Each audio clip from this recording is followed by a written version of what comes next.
Robbie Wallace. Robbie is from Albany, Georgia, right? Yes, sir. What's your high school? My high school is Doherty Comprehensive High School. Doherty Comprehensive High School, and you're a senior. Yes, sir. Okay, you got college aspirations? Yes, sir.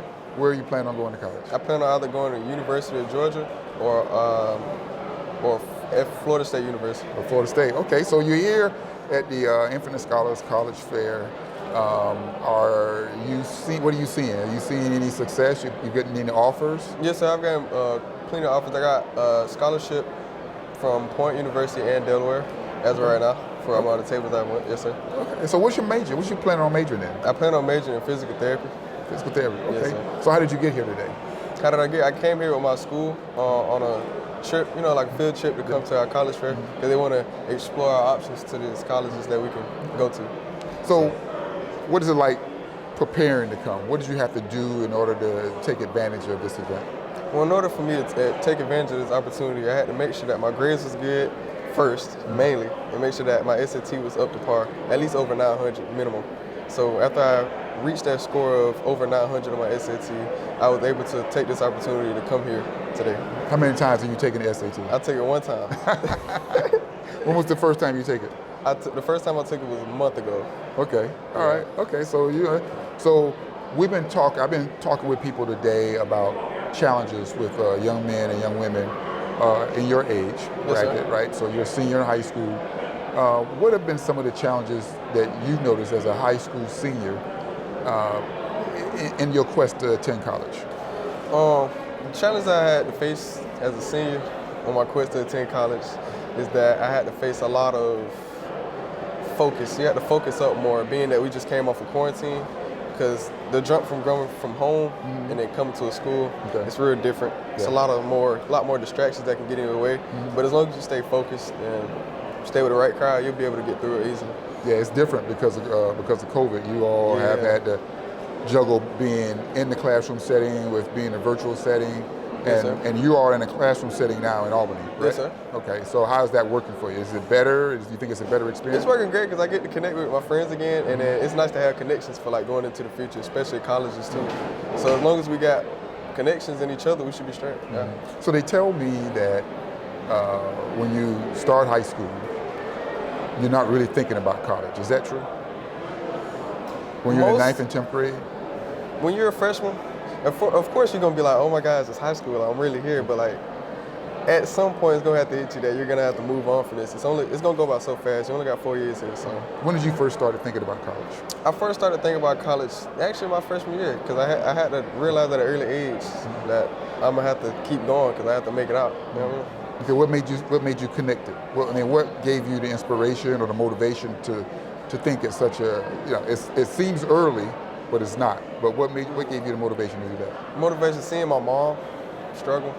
So I was like, I don't want to be here. I don't want to struggle. I want to make her proud as I can. So I can't just get stuck in my ways. And freshman year, I'm like, all right, I'm just doing high school. No, I have to keep going. I have to progress. I have to keep going and keep going and keep going. So I'm going to go through college. I'm going to get a good job, you know what I mean? Help everybody that I can and make sure that I make my mom proud, pretty much. You a good student? Yes, sir. Okay. What do you do outside of high school? Do you have any extracurricular activities, sports, whatever? Yes, sir. I do. I play varsity football and I do varsity wrestling. Okay. Yeah. And I help the community out, pretty much. Okay. Very good. Very good. So you do have a very bright future. And physical therapy, any place in the country did you like to practice? I'll go to New England. I really want to go to New England. Really? Yeah, I like New England. Okay. Yeah. That or Atlanta. I like Atlanta. So you put some thought into this thing, huh? Yes, sir. I had to, man. I had to my future. You got to think about your future. Yeah. How about your friends, the people who you hang around? Are they mindset, like yours? Are they thinking about college, or are they having? Yes, I have my best friend Emmanuel Grant. He's thinking about going to the military. Okay. So that would be good for him because I'm going to the Navy too. Okay. But he might be going to the Army or the Marines. He's not decided yet.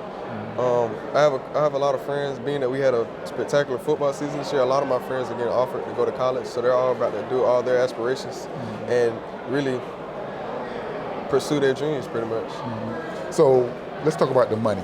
Okay. Okay. Are you concerned about how you're going to pay for college? No, sir. So you got that all locked up? Yes, sir. Yes, sir. Okay, all right. So that's good. That's good. You know, a lot of people don't have it like that. Yeah, They think nah. that's one of the barriers of them attending because they don't know how they're going to pay for it. But your situation. Oh, this is off of scholarships. I'm not saying I got the money. Oh. We're doing this on scholarship. Hold on, I ain't saying I'm not Okay. wealthy. All right. Okay. So are you getting offers now? You know, Yes, sir. here today and outside of other choices as well. Correct. Yes, sir. Well, good. Good for you. Good for you. So, okay. Good, Mr. Wallace. I thank you for joining us today. Yes, sir. Thank you for having me. Yeah, thank you, and good luck to you in the future. Okay. Yes, sir. Thank you. All right.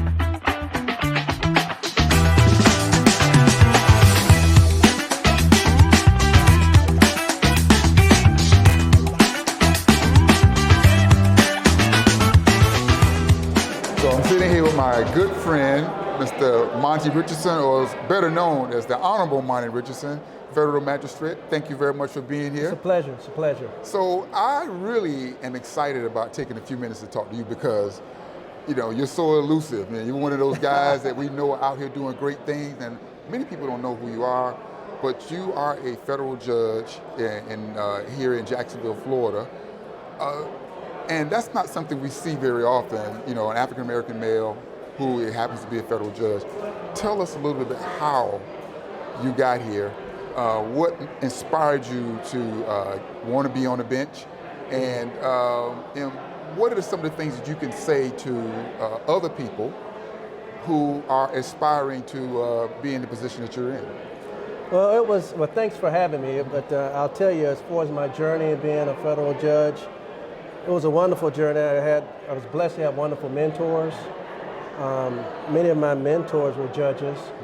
The late Judge Hatchett, who passed last year, he was the first African American on the Florida Supreme Court and the U.S. Court of Appeals. A wonderful trailblazer who mentored me and who I clerked for when I graduated from law school. And just my wonderful parents that I grew up with and raised me and instilled the idea of public service and the importance of public service. My uncle was the first African-American police officer in the city of Valdosta. So I had these great role models growing up and instilled in me, again, the whole, how important it is in getting involved in public service. So when I clerked for Judge Hatchett, he was a federal prosecutor, and then went on to be a federal judge. So I followed his path, essentially. After I finished clerking for him, I became a federal prosecutor in Tampa for many years, for about 13 years. I went back up to Washington for a while on details with the Justice Department. And I applied for a judgeship here in Jacksonville. I've been here since 2003.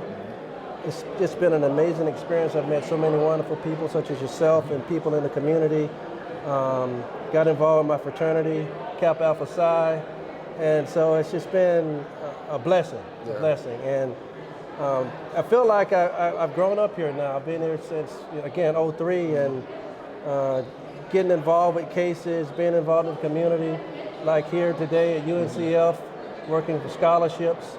Again, it's just very positive. So my journey has been one that, again, I had a lot of people pave the way for me.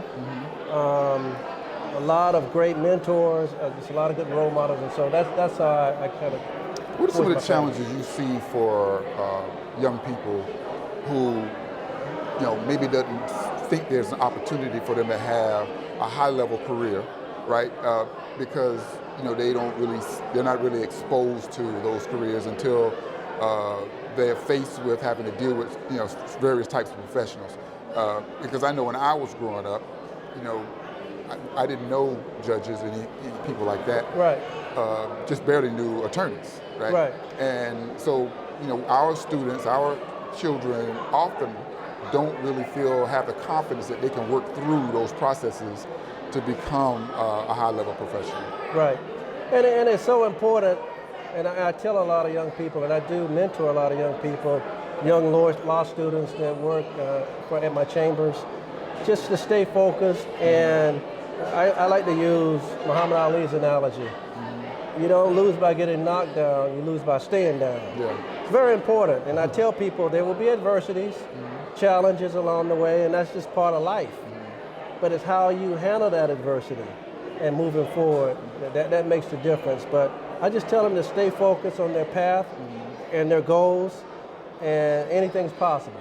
I mean, I'm always encouraging of people and, forging paths. So again, something I've always encouraged. So we're here at the college fair, right? Yes. And we're encouraging young men and women to take advantage of the opportunities here. The colleges are not only admitting students on the spot, but they're also offering scholarships. And for many students, this is their first time. They may be in their later stages of their senior year. This is their first time talking to someone, engaging someone from a college or a university. Why do you believe that occurs? Many students, African American students, don't know about college. They don't think it's an opportunity for them until the last minute, until that opportunity is almost passed. I don't know. It's a difficult question in some respects, because I think a lot of times it just depends on how much information they receive in their local schools. And some communities and some neighborhoods, maybe some of the parents didn't have that opportunity to go higher learning, so they didn't get that information.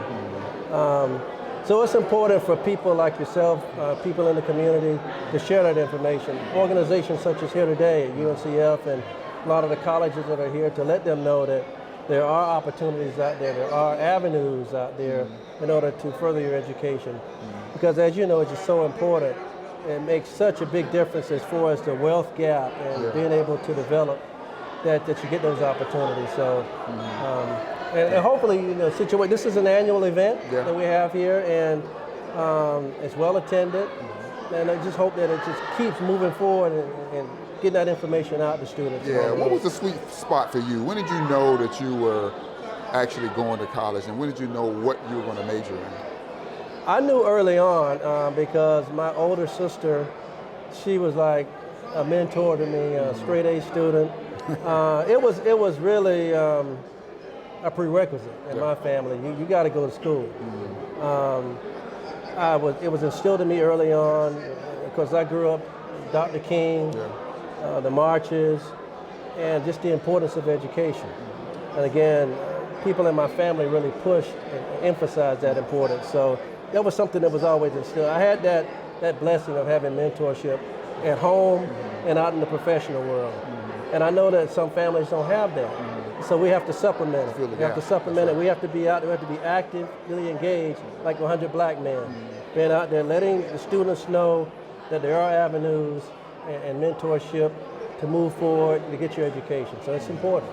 It really is. Well, we appreciate you being here. Thanks for spending a little bit of time. It's been a pleasure. The Honorable Monte Richardson, thank you very much. Thank you.